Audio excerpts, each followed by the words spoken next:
Тони, повторно ќе поздравам од Белград. Продолжуваме па натаму со серијалот наречен Елена Лука World Wide и ќе ви кажам дека оваа епизода имаме интересен соговорник кој што ќе открие неговата дел од неговата животна приказница и како животен стил. Ќе зборуваме за неговите многобројни улоги, иако е млад актер, но успешен и еден од ретките кои што може да се пофали навистина со добри улоги во својата кариера. Роден е во Цетиња, но долго време живее во Белград. Чести задоволство ми е да ви го представам Петар Стругар. Петар, драго ми е дека се договоривме за ова интервју. Здраво. И се надевам дека ќе дознаеме нешто повеќе за твојата работа. Па, ајде да пробам.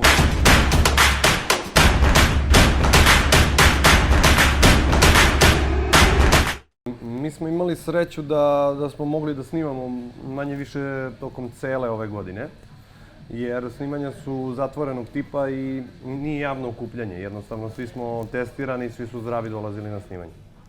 Tako da smo mogli da radimo, to je dobra stvar.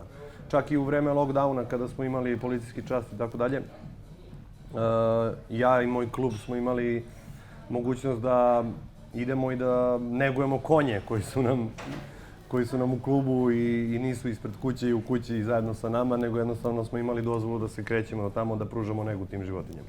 Tako da, relativno smo prošli bezbolnije od recimo, ugostitelja, koji su zaista prošli onako dosta lošiji od svih nas. Pa, najviše bih voleo da nemam više, pre svega da ljudi nemaju taj strah od ovoga virusa, to je bilo najbolje, ali meni bi najviše odgovaralo recimo da smo mogli malo više putujemo. Da, to nas i ni nedostatstva, da.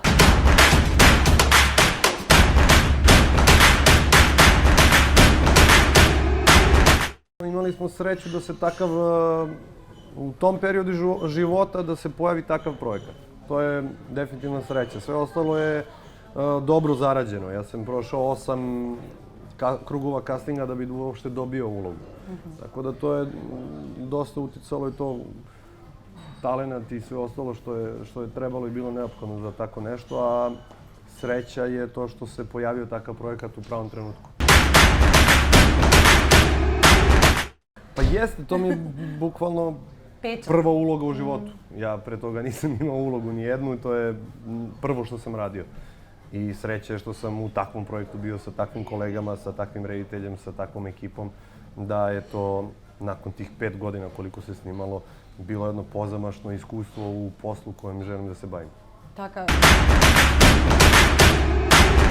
Pa promenilo je dosta. Mislim, ja kada sam upisao akademiju nisam računao na taj i kada sam odlučio da se bavim glumom, nisam računao na taj nus produkt bavljenja glumom, to je ta neka popularnost i to da te ljudi saleću na ulici i traže od tebe autogram, fotografisanje i tako dalje.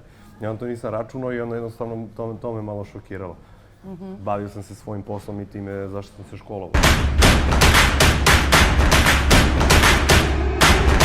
Jeste, mislim, sve što uzmete da radite u bilo kom poslu, pa i u ovom, treba da budete u mogućnosti da stanete iza toga što ste uradili. Tako da i u ovom slučaju je velika stvar bila i dosta je bilo onako velika odgovornost, jer iza toga što mi radimo u kadru stoji jedna ozbiljna mašinerija i velika produkcija, dosta je novca uloženo u sve to i sad vi da zabrljate, a od vas sve zavisi, mislim, sve to namešano tu da bi vas snimali. I onda nije to baš onako jednostavno, da. Ni tako jednostavno, ni tako mali teret koji treba da ponesete. A sa glavnom ulogom jednostavno nosiš najveći deo tereta jer više si prisutan.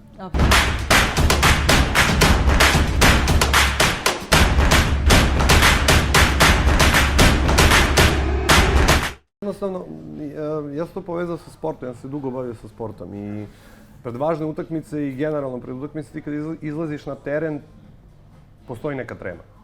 Ali kada izađeš na taj teren ne postoji ništa više osim tog terena i toga što si radio, za što si se spremao, trenirao i tako dalje. Tako da se usredsrediš na to i jednostavno tvoj krug pažnje se bazira na igru, sa igrače, na loptu, na taj teren.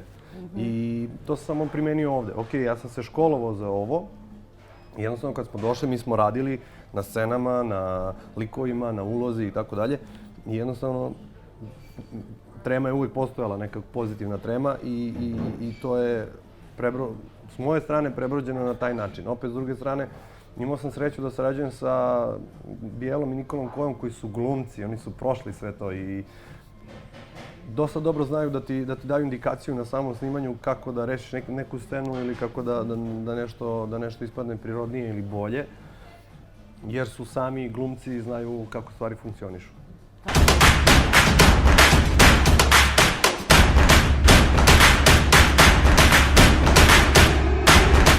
Igrom slučaja odrastao sam u Bečićima 100 metara od plaže i voda i more mi je, dvorište mi je bilo praktično. Tako da sam od malena počeo da ronim i lovim ribu i da uživam u moru.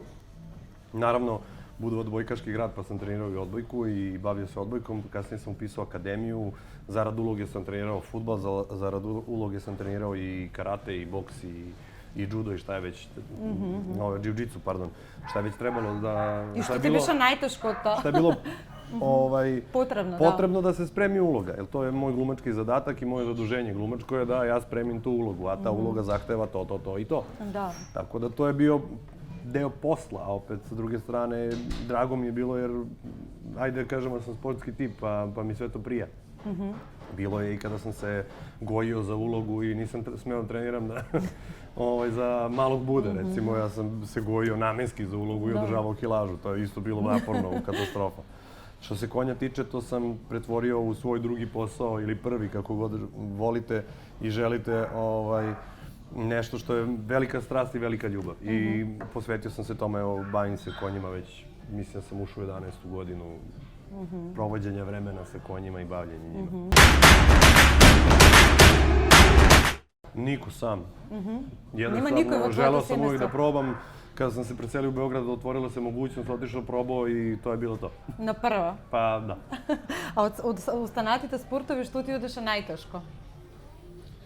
Pa ne znam, kad sam se spremao za ovaj film Jesen samuraja... Jeste, ali kad sam se spremao za film Jesen samuraja, tu je bila i fizička sprema jednom dnevno i drugi trening u toku dana je bio neki od ovih sportova. Tako da je to bilo dosta intenzivno. Moj trener Miroslav Ilić me vodio kroz sve to i spremao za tu ulogu i kasnije i pre toga i evo već 10 godina sarađujemo nas dvojica i on me vodi kroz sve te fizičke pripreme i procese koji su neophodni za moje uloge. Tako da s te strane sam imao zaista jedno stručno lice koje je vodilo celu priču, a mislim da mi je to mnogo lakše palo nego ovo gojenje za... Aha, znači to je najtežka ta varijanta, da.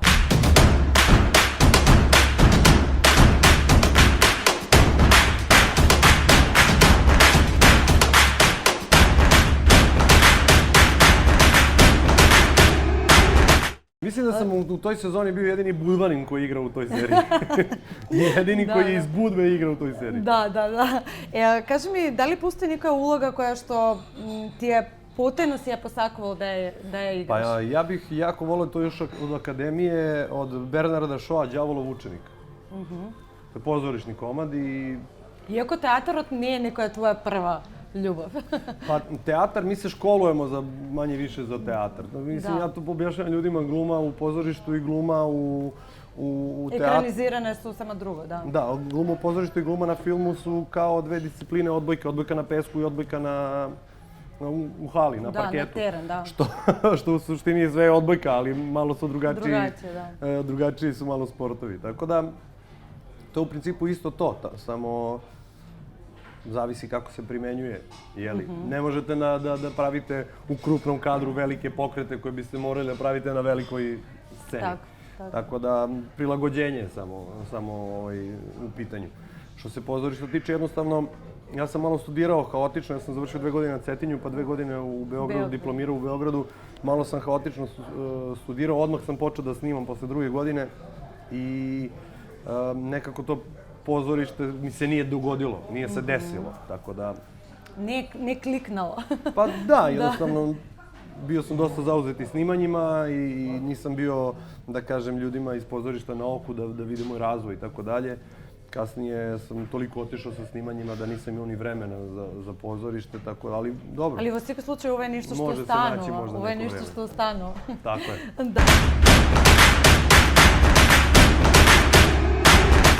Jeste, moj živo u Budvi, ali pošto Budva nema porodilište, budvanska deca se rađaju ili u Kotoru ili na Cetinju. Aha, i tebe ti Budva padalo još uvijek ima samo dom zdravlja, da. Da, така. Колку често одиш во Црна Гора? Nisam bio jako dugo. Nisam bio godinu dana i malo jače. I malo mi nedostaje već. Da, колку... Pa jesam, svuda sam ja svoj na svome, nemam jedan problem uopšte i Beograd je takav grad da nema ljudi koji dolaze sa strane Beograda, ne bi bio Beograd da nije okupljalište, jeli? Imamo i prijatelje koji su došli iz Makedonije pa bave se našim poslom i tako dalje. To je normalna stvar, to je jednostavno centar kulturnih dešavanja na Balkanu. Što vremena Jugoslavija, da. Tako da, to je, što se mene tiče, sasvim normalna stvar da neko dođe ako želi da se bavi ovim poslom. Normalno je dođe u Beograd jer je najveća koncentracija ovog posla u Beogradu, je li tako? A što se mora tiče, ja sam čak upisao na utiku dan pre glume da budem pomorac. Međuvremenu sam završio skipersku dozvolu i to što treba za sve meni lično da plovim. I dosta sam vezan za more i to mi je bilo, naročito prvih par godina, bilo jako teško. Sad se već malo navikao.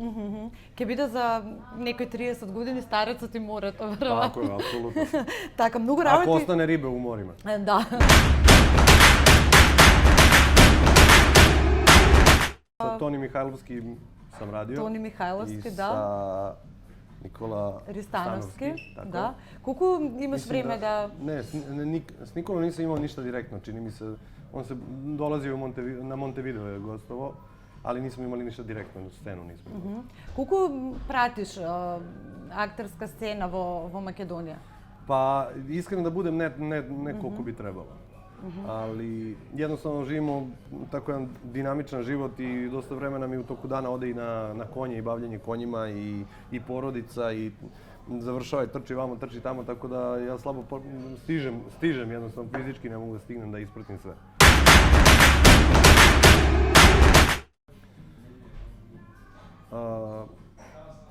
Kako se zove, festival, karneval Во Струмица? u Strumici. Ja sam bio tamo kao srednjoškolac, sam išao sa budvanskim feštađunima, smo išli u Makedoniju, u Strumice na festival. Маскиран. Da. Да, супер. И собственичката на Елена Лука е од Струмица. Да, супер. Баш ова ќе биде ова е еден мал подарок за тебе во знак на благодарност, бидејќи ќе го направиме ова интервју. Што оно што ти прво приметуваш кај другите луѓе на прво?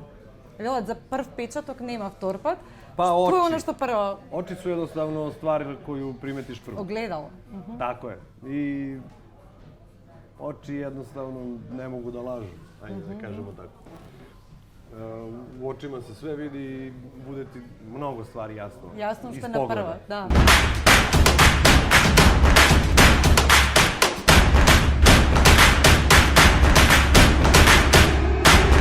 Sve moje uloge su fantastične. Šala, naravno. Da, nisam skromnosta toliki ti je manijak. doblast, da. Nisam toliki manijak i... Pa volim kada... Sad skoro mi se desilo da su neke kolege moje pohvalile zapravo zanat koji se vidi u mojoj igri, u glumačkoj. A taj zanat je nešto za što si se trudio i radio i vežbao i radio i trudio si, vežbao i trudio i radio i vežbao se. Tako da je to onako, da kažemo, pored talenta koji je osnova da se baviš ovim poslom, mnogo veći deo je rad. A kada neko prepozna da si ti radio dosta na tome i da se tvoj rad vidi, to je meni onako...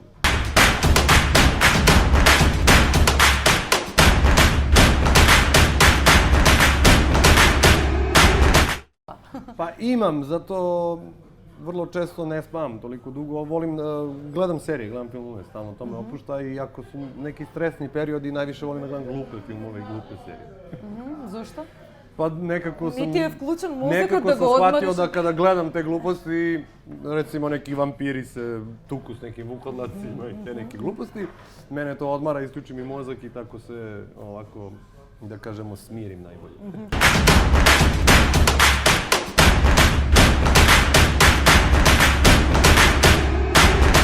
Pa recimo, da. Pa tu smo svi, svako je nekako otišao na neku svoju stranu. Колку имаш поддршка од нив? Pa imam ja, baš juče me zvala jedna gospođa, radili smo intervju isto jedan. I pitala me ko te najviše zasmeje. Ja sam rekao moj brat Filip.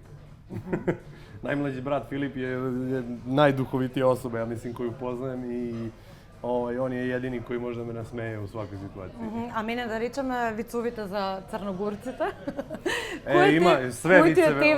Обожавам све вицеве. Оно што последно ме насмеа кога веќе ќе дојде црногорскиот сој од корона, за да може да се одмориме. Да.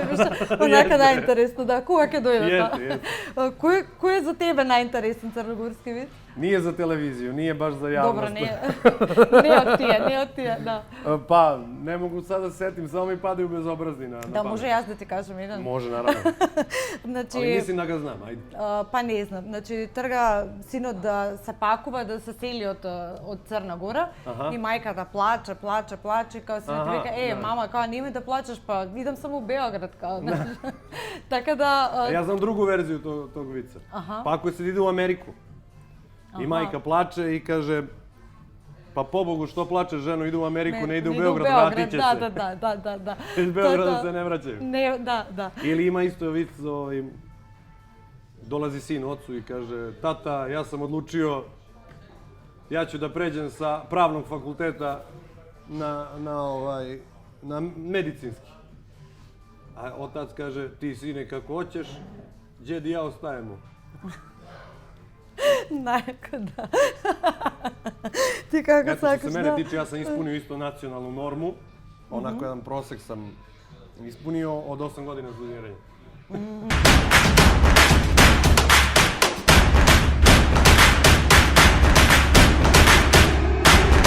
Nemam, zaista nemam nikakav, ja lično nemam prema sebi takav odnos. I ne volim ni da neko ima prema meni takav odnos, jednostavno bavim se poslom koji volim, radim ga najbolje što mogu i zaista ne očekujem ni bilo kakvu, da kažemo, ni nagradu, ni neki status poseban vezano za to, jednostavno samo da smo lagani, što bi rekli moji Primorci, pomalo. Jesam. Što je isto za pohvalba? Pa to je, mislim, pokušavamo svi koliko, i moje kolege zaista, svi se trudimo da pomognemo koliko možemo. I to je nešto što mislim da je normalna stvar i ne treba posebno pominjati i hvaliti se time i ne hvalim se, ali kad god smo u mogućnosti mi ćemo izaći u susret. Tako. Dobre jahačke čizme. Повторно со I коњи. pantalone dobre, jahačke, rukavice i to je bilo to. И тренерки по дома, веројатно. Ne, imam neke za po kući ovako, ali najviše nosim džins. Džins nosim, dobra majica, komotna, udobna i pamučna. Така, јас се надевам дека оваа мајца ќе ти ja биде mislim da добра će и дека ќе има место во твојот плакар.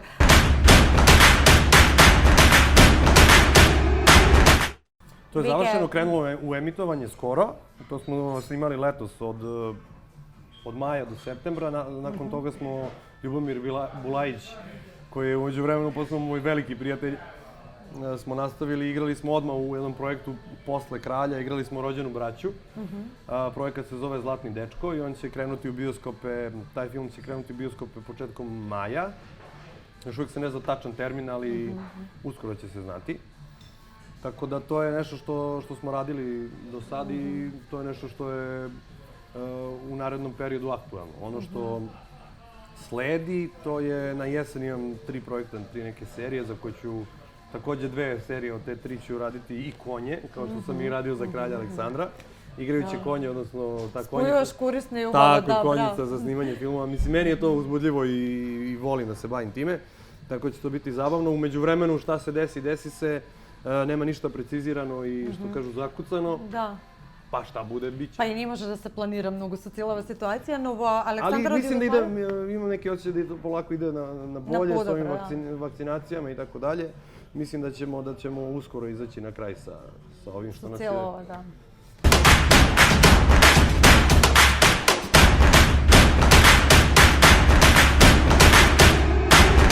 U principu, kada glumac upisuje akademiju, gleda se taj sluh i koliko imaš sluha. Ne toliko za pevanje, koliko za akcente. Ja sam došao iz Crne Gore i govorio sam čisto ijekavicom. I onda sam uspeo da prelomim akcenat i da govorim ijekavicu jednostavno to je deo zanata. I ako nemate sluha za te stvari, za akcentovanje, ne možete govoriti ni književnim, ni dijalektom nekim, ni promeniti i ekavicu, ikavicu, hrvatski i tako dalje. Tako da najviše se gleda zbog toga.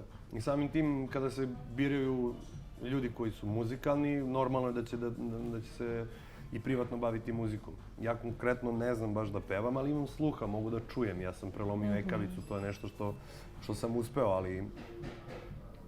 Može i kad se snajdeš po nekoj muzike muziku. tiče, ja sam bio bubnjar do Bošara u gradskoj muzici u Budvi. Sviram bubnjeve i umeđu vremenu sam u nekom trenutku naučio saksofon da sviram, ali dugo nisam svirao. Dobro, dosta više onaka, ne znam šuke kažeš sa klavir, na kraju bio lončao. Ma kakvi, ništa. Kažem, ja sam naučio u jednom trenutku bio da sviram saksofon, međutim ja nisam uzeo saksofon u ruke godinama i mislim da je sve to izgledalo. Pa dobro, ne znam i kako nađeš vreme za sve to ovjeravati. Pa i nemam, odlučio sam se ovako najviše. Jutro sam ustao u 6:30. Ranobudan, znači. Da, super, odlično. Znači, kažavме što je ono što je sledno. Te očekujeme во Македонија, во Скопје. И се надам дека може би ќе добиеш нека улога па да зборуваш на македонски, бидејќи очигледно ти се предизвик некои нови работи. Па видиме дали ќе моќи уопште да зборувам во македонски. Па бидејќи имаш роднини таму. Имам родбине у Македонiji i oni bi jako želeli da ja dođem i sigurno bi mi pomogli dosta oko toga, oko makedonskog. Да, супер. Ти благодарам многу за одвоеното време и се гледаме нека... Hvala vama što ste me se setili. Секако, да ти кажам искрено дека девојките се најстрекни кога им кажам дека ќе снимаме интервју, така да те очекуваме во Македонија и со нетрпение останатите улоги и филмови. Hvala najlepše. Ти благодарам šte еднаш.